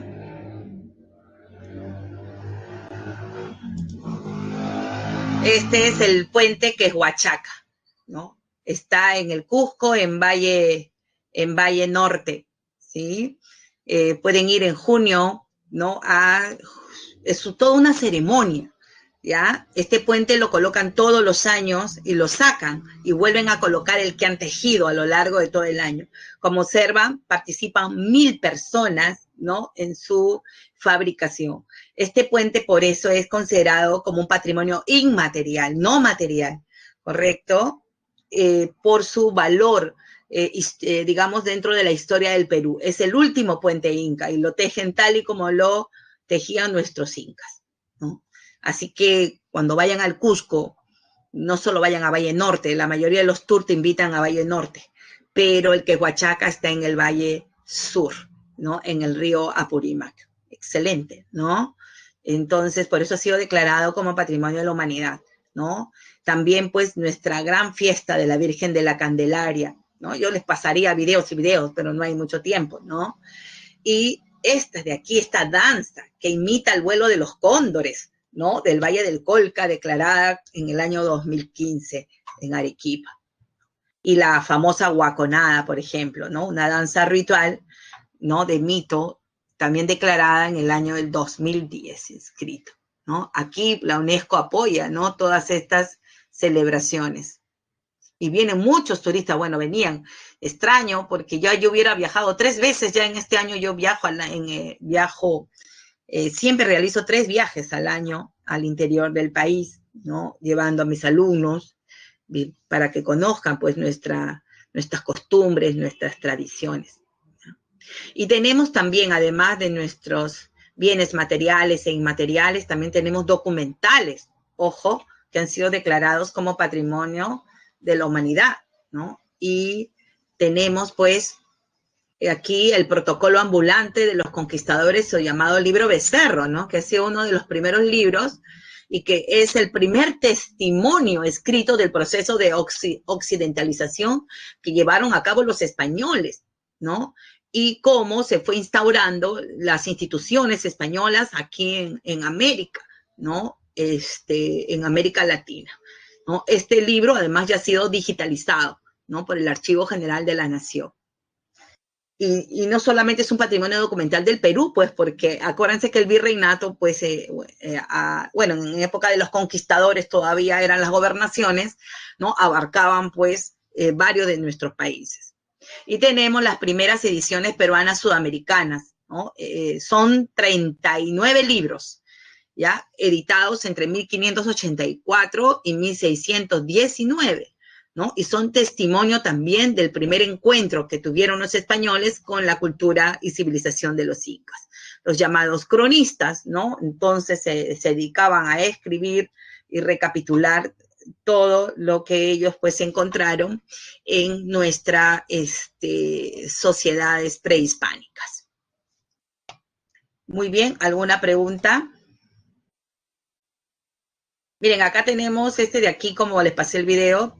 Aquí tenemos algunas también evidencias del patrimonio inmaterial, Y otros de los que también me ha impactado mucho es el arte textil de la isla de Taquile. He tenido la oportunidad de ir hasta la isla de Taquile y compartir aquí con la población, ¿no?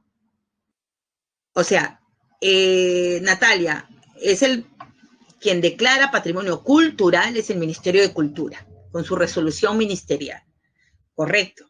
Entonces, ya sea inmaterial, ya sea material, la resolución la emite el Ministerio de Cultura. Para patrimonio natural, lo emite el Ministerio del Ambiente, ¿ya? Así es.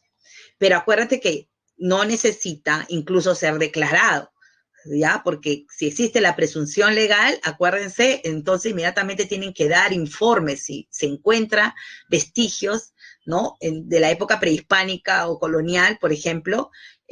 Una vez hubo que estuvieron haciendo pues excavaciones en el centro de Lima y encontraron un cañón, no sé si se acuerdan las noticias, ¿no? De esta época colonial, ¿no? Entonces, inmediatamente tienen que dar informe al Ministerio de Cultura, porque existe la presunción legal de que es un patrimonio, ¿no? Bien, también han sido declarados como patrimonio inmaterial la danza, de la famosa danza de las tijeras, los danzarines. Hay que tener mucho físico, ¿no? Para estas danzas, ¿no? Pero también ceremonias como el sistema tradicional de jueces de agua, de corongo, o esta peregrinación que todavía no he tenido oportunidad de participar, que es la peregrinación al santuario del Señor de Coyuriti, ¿no? Que ha sido declarado también en el año 2011 como patrimonio, ¿no? Recuerden que todas estas evidencias culturales inmateriales o materiales que han sido declarados como patrimonio de la humanidad, lo van a hacer mientras se mantenga, correcto, se mantengan las costumbres, tradiciones y se mantenga, digamos, el equilibrio dentro de estas actividades también, ¿no? No se distorsione. Machu Picchu una vez casi le quitan el título de Patrimonio de la Humanidad, ¿no? La UNESCO encontró varias irregularidades. Al encontrar varias irregularidades, ¿no? Se le observó, dejó varias observaciones al Ministerio de Cultura y entonces se tuvieron que tomar las medidas, ¿no? necesarias para regular la visita. O sea, muchos turistas llegaban a Machu Picchu de manera indiscriminada y entonces se comenzó a deteriorar la estructura. Hoy hay 2 turnos, ¿no? Hay 2 turnos y también hay establecido una determinada cantidad de turistas, ¿no? La última vez que fui a Machu Picchu se podía ingresar con un solo ticket 2 veces, ¿no? Ahora no, ahora solo una sola vez. Y hay 2 turnos, como le decía, uno hasta las 11, ¿no? Y el otro de 11, entonces hasta las 3 creo nada más. Y antes era hasta las 4. Yo ingresé la última vez que fui en el año 2017, entré a las 8 de la mañana y salí a las 4 de la tarde, imagínense, ¿no? Di 2 vueltas. Y es que me subí hasta el Intipunco arriba, ¿no? Pero ahora ya no está permitido, porque la UNESCO justamente ha observado, ha hecho estas observaciones. Muy bien, ahora sí pasemos a las preguntas. Esto está muy fácil, creo. A ver, contésteme rapidito.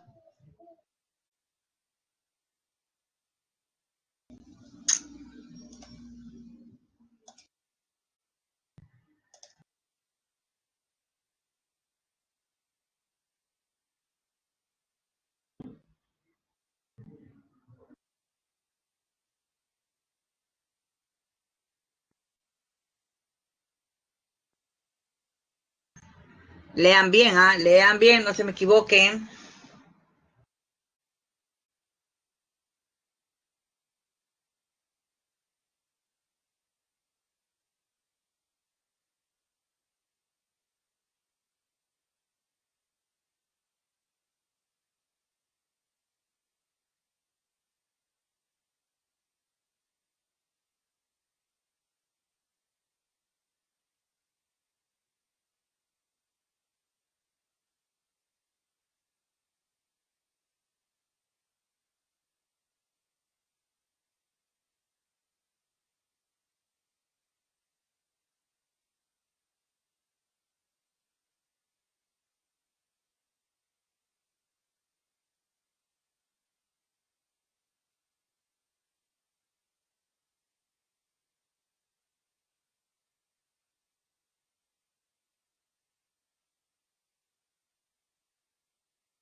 A ver, ¿qué pasó?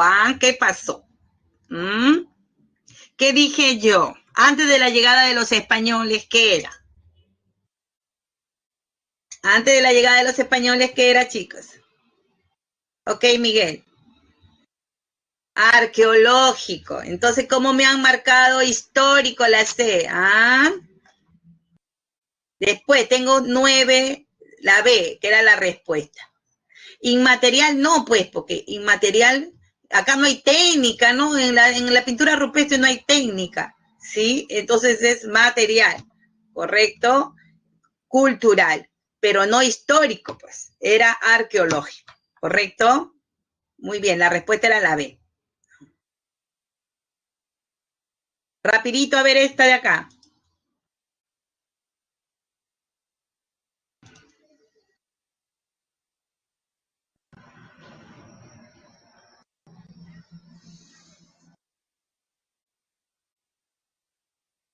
Y espero que no se equivoquen,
Vamos terminando. Muy bien, a ver qué pasó. Ya la mayoría esta vez sí no se equivocó, ¿no? La respuesta era pues la D. 3 y 4 son históricos, Machu Picchu es arqueológico. Si bien es cierto, tiene la categoría de santuario histórico, pero que es una categoría, aunque dice histórico natural, sí, Miguel, gracias. Entonces, acuérdense que Machu Picchu dentro del patrimonio cultural es arqueológico, además de tener la categoría de santuario histórico, pero por el Ministerio del Ambiente, ¿correcto? Que es aparte, es una categoría aparte, ¿ya? Y los geoglifos de Nazca también arqueológicos, ¿no? La respuesta era la D, entonces. Muy bien, hemos terminado, hacemos la encuesta docente. Las claves primero, ¿ya? Vamos copiando las claves mientras que van resolviendo la encuesta docente.